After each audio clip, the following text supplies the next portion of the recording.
Bonjour les amigos et bienvenue pour cette vidéo sur comment peindre le capitaine Primaris de la boîte Indomitus.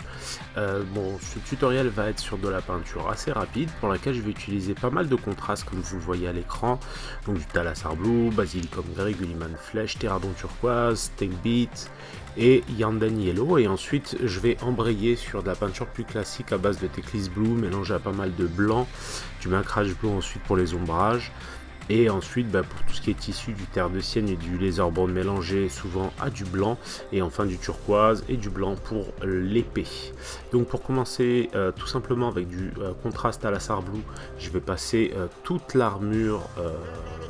Voilà, comme d'habitude, pensez sur la contraste à bien charger votre pinceau et à prendre soin d'avoir une pointe assez propre pour venir finalement pouvoir caresser la pièce et la déposer où il faut. Prenez soin, essayez de ne pas dépasser, même si par la suite, comme vous le voyez là, une fois que tout est passé en bleu, je reviens au blanc tout simplement, pour passer sur toutes les zones qui vont ensuite de nouveau prendre une petite touche de contraste. Ici par exemple sur le petit symbole qu'il a sur l'avant-bras, sur ce symbole qui va prendre du jaune par la suite, et du coup ça me permet d'avoir une base blanche, nette et précise. Vous voyez aussi que ça ne m'empêche pas, si vous voulez, de retoucher à la contraste bleu quand je vois que je ne suis pas suffisamment passé par exemple. Ensuite, avec du Basilicum Grey, je vais tout simplement passer sur toutes les zones intermédiaires de l'armure, ainsi que toutes les zones que je vais vouloir finalement écraser sur l'ensemble de la pièce, c'est-à-dire ne pas forcément mettre en avant. Ça ne veut pas dire qu'elles ne seront pas peintes évidemment, mais ça veut simplement dire que c'est des zones qui sont entre guillemets secondaires à mes yeux, et que je vais essayer de mettre en retrait par rapport au reste. Ensuite, avec de la contraste Yanden Yellow, en fait je vais passer sur toutes les zones de l'armure qui vont être en doré non métallique. Pour ce faire, tout simplement, je vais appliquer toujours de la même manière avec un pinceau assez chargé.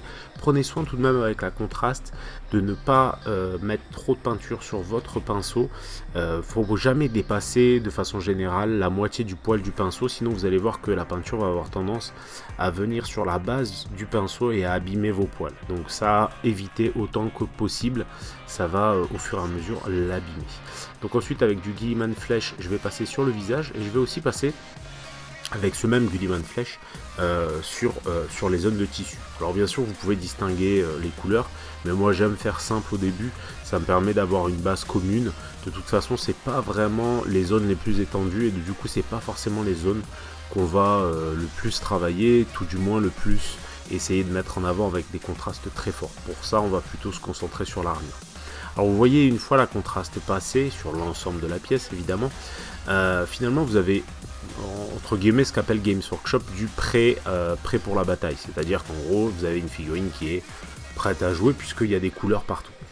Moi je pousse quand même un peu plus loin parce que sinon je trouve que c'est un petit peu plat. Donc là je passe du Terradon Turquoise, toujours de la contraste Games, sachant que sur cette étape là vous verrez qu'en fait c'est pas forcément très nécessaire. On pourra tout simplement revenir dessus directement avec le turquoise de base, ça fonctionnera tout aussi bien. Je commence ensuite tout simplement à éclaircir l'ensemble de l'armure. Pour ce faire j'utilise du Teclis Blue mélangé à du blanc. J'hésite pas à aller dans des contrastes très marqués au début, puisque par la suite je vais revenir là-dessus pour atténuer finalement mes dégradés, pour que mes dégradés soient plus doux, mais en ayant un contraste assez fort d'emblée, ça me permet tout de suite de donner le ton. Ma peinture est quand même assez diluée. Ce que je fais très souvent, vous voyez que sur mon pinceau il y a à peu près un tiers du pinceau qui a de la peinture, et j'ai très peu de peinture sur mon pinceau. C'est un bon moyen de contrôler votre peinture, et en fait je vais utiliser un petit peu finalement cette peinture acrylique un peu comme si c'était du pastel, c'est-à-dire de la couleur assez diluée que je vais pousser dans une direction. Si vous n'avez pas encore un niveau de dingue, n'hésitez pas tout simplement à venir avec le flanc du pinceau et à caresser les arêtes. Ça suffit amplement à avoir un résultat qui fonctionne et qui est très agréable en fin de course. Encore une fois, ces tutos sont là pour vous aider, vous aiguiller. N'hésitez pas à prendre votre temps si vous voulez, ou alors à rusher pour avoir des figurines rapidement peintes. Le plus important là-dedans, ça reste de prendre plaisir à peindre et à poser ses pitous sur une table de jeu pour pouvoir se foutre sur la gueule dans une bonne ambiance, hein, évidemment. Ensuite, de là je reviens mais avec quasiment que du blanc. Ça va me permettre d'encore plus booster mes contrastes. Et pour ce faire, à chaque fois, vous remarquerez que je limite petit à petit ma zone de traitement. Et même si vos transitions, vos dégradés entre les différentes couleurs ne sont pas parfaites, sur ces étapes-là, ne vous prenez pas la tête au début et surtout pensez juste à rehausser toujours en limitant au fur et à mesure vos zones de traitement. Vous allez voir que vous allez avoir toujours un résultat de plus en plus satisfaisant. Donc je continue toujours ce traitement. J'ai laissé cette partie, elle est un peu longue par rapport à l'ensemble de la vidéo parce que c'est une partie qui pour moi est cruciale. C'est celle sur laquelle, comme vous le voyez, le bleu prend tout son sens et en fait pour moi c'était important de vous montrer ces étapes.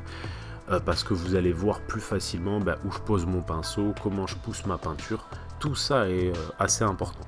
Donc après, n'hésitez pas à essayer de mimer les gestes, prendre les mêmes figurines que moi, les mêmes couleurs, ça aide beaucoup parce que finalement ça limite la différence entre moi, ce que je peux faire, et vous, si vous prenez exactement les mêmes référents, pour le coup ce sera que votre geste qui sera différent du mien et ça vous permettra de plus facilement vous corriger. C'est comme ça, quand je donne des cours, c'est comme ça que je fonctionne. Ensuite je reviens avec du Macragge Blue, donc un bleu assez sombre, et je reviens juste en fait refaire mes transitions, mes dégradés. J'ai très peu de peinture, elle est assez diluée, et comme vous le voyez, je mets des petits coups de pinceau toujours situés sur les zones, par exemple ici, comme c'est une couleur très sombre, je vais plutôt aller dans les ombres évidemment, sachant que ma peinture est suffisamment diluée pour ne pas couvrir la totalité, quoi qu'il en soit, de ma lumière. Ensuite je reviens avec du laser brown mélangé à du blanc. Vous remarquerez que je base quasiment de nouveau la totalité du tissu en laissant juste un peu transparaître parce que ma peinture est toujours suffisamment diluée pour ne pas être totalement couvrante. C'est à dire que en fait c'est pas comme si je faisais exactement une base, mais ça s'en approche en tout cas. Donc là, avec énormément de blanc et une toute petite touche de marron, je reviens pour éclaircir, mais seulement sur les zones qui prennent le plus la lumière. Si vous avez un doute là-dessus, alors ou vous faites pour que ce soit le plus graphique possible et le plus joli à votre goût, ou alors tout simplement vous regardez la figurine sous une lampe et vous verrez que naturellement les reflets se posent théoriquement là où en fait vous allez poser votre pinceau.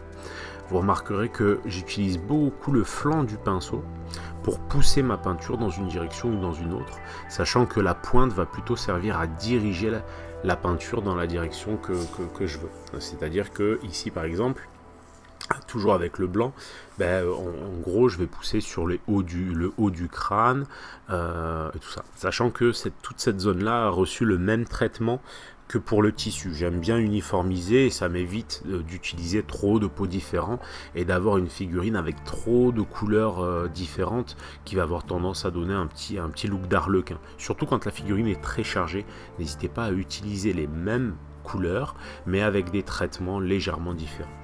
Je repasse ensuite sur le cuir avec un petit peu de contraste snake beat cette fois, l'idée étant d'écraser ces zones là encore une fois pour que finalement le reste ressorte. Par exemple ici, étant donné que j'ai une tunique plutôt claire, plutôt blanche, je ne vais pas hésiter à utiliser du marron assez sombre pour assombrir et démarquer finalement les différentes zones entre le tissu et le cuir. Je reviens ensuite sur mon épée pour lui donner un petit côté énergétique. Je viens avec du turquoise que je mélange avec du blanc et que je vais pousser dans une direction puis à son opposé. Et ensuite petit à petit je vais ajouter de plus en plus de blanc pour à la fin finalement revenir avec du blanc pur. Et toujours pareil, j'utilise le flanc du pinceau et j'hésite pas à caresser la figurine, les arêtes. Vous remarquerez que ma figurine bouge beaucoup, c'est-à-dire que j'oriente toujours ma figurine pour que finalement mon coup de pinceau soit le plus simple possible. Ici par exemple je l'oriente de sorte à ce que le flanc de mon pinceau vienne caresser les arêtes. Ça permet vraiment de se simplifier le travail. Et enfin avec un petit peu de turquoise, je vais revenir pour recréer mes transitions et pour pousser mes ombres, toujours à l'opposé du blanc évidemment, de sorte à garder finalement un contraste très marqué qui va définir le rendu final de l'épée. Donc après plusieurs passages assez dilués, donc voilà ce que j'obtiens à peu près. Et comme vous le voyez là, quand j'ai un trait un peu trop épais, j'hésite pas à le repousser avec un pinceau que j'aurais nettoyé préalablement, hein. C'est juste secouer dans le pot d'eau tout simplement. Et je reviens recréer mes transitions pendant que ma peinture est encore un peu humide, c'est pas gênant. N'hésitez vraiment pas, hein. Le but quand on peint, c'est avant tout de s'amuser avec la peinture et d'apprendre un petit peu à gérer tout ce qui est dilution et tout ça. Je reviens ensuite sur le doré qui est quand même une grosse partie de la pièce, et pour ce faire je reviens tout simplement avec au début un petit mélange de blanc et de jaune, mais très rapidement vous voyez je reviens directement au blanc pur de sorte à booster encore plus mes contrastes. Et là je vais revenir sur toutes les arêtes, c'est très important quand on veut un eau métallique, et sur des points de lumière comme par exemple ici sur l'espèce d'aquila sur le plastron. Donc pour ce faire je continue tout simplement à booster avec des points de lumière, des lignes, des points de lumière, des lignes, et j'alterne toujours pour avoir finalement des contrastes très très marqués. C'est ce qui va faire la différence et ce qui va faire le ressenti d'effets non métalliques. Ce qu'on appelle non métallique, hein, c'est tout simplement du métal, enfin simuler du métal, mais sans couleur qui est réellement métallique. Toujours avec le blanc, hein, je continue à avancer, tout simplement toujours en boostant mes arêtes. Je caresse ma figurine, il faut vraiment jouer sur la sculpture, et en orientant son pinceau, finalement, on est presque au niveau peinture d'un carré d'art, quoi. Donc c'est assez pratique quand la figurine est très bien sculptée comme c'est le cas chez Games Workshop.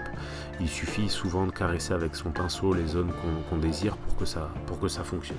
Bon, évidemment, quand vous le voyez, c'est plus facile que quand vous le faites, mais ça c'est normal, c'est les années de pratique et la répétition qui fait qu'à un moment donné, le geste rentre. Encore une fois, n'oubliez jamais que cette vidéo, donc là en temps réel, ça m'a pris 1h30, 2 heures à peindre. Dans votre cas, prenez votre temps, ne vous stressez pas. Voilà, le but étant avant tout de s'éclater. Je continue avec du tannet flèche sur le visage. Alors la contraste pour le visage n'a pas super bien fonctionné, je dois bien l'avouer.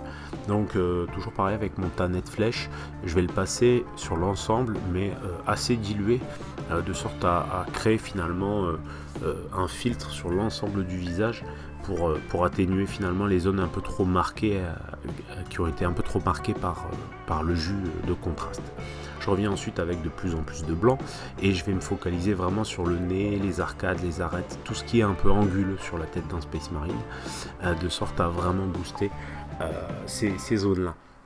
Sur la version améliorée de cette figurine, hein, qui est accessible à mes boss sur Patreon, je reprends quasiment intégralement le visage.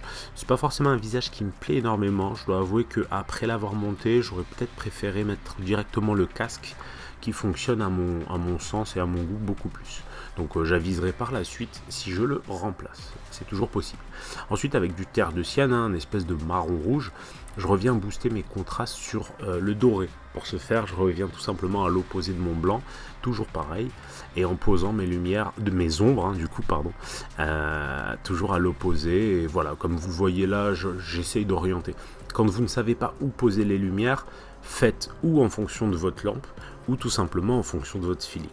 Donc voilà pour le résultat en tabletop. J'espère que cette vidéo vous aura plu. N'hésitez pas à souscrire à la chaîne si ce n'est pas le cas. D'autres vidéos Indomitus viendront, et puis il y a quand même plus de 200 vidéos sur la chaîne, donc vous avez largement de quoi faire. Vous pouvez me suivre sur Facebook et Insta si vous voulez voir un petit peu ce que je peins et qu'est-ce qui va arriver certainement rapidement sur la chaîne. Et enfin voilà la version améliorée, donc je continue cette peinture mais sur une version plus poussée et qui est accessible pour le moment à mes boss sur Patreon. Donc n'hésitez pas à nous rejoindre, vous aurez des conseils personnalisés et accès à des vidéos et des tutoriaux en PDF régulièrement, toutes les semaines à vrai dire. Donc voilà, je vous remercie à tous d'avoir suivi cette vidéo et je vous dis à bientôt pour le prochain tuto.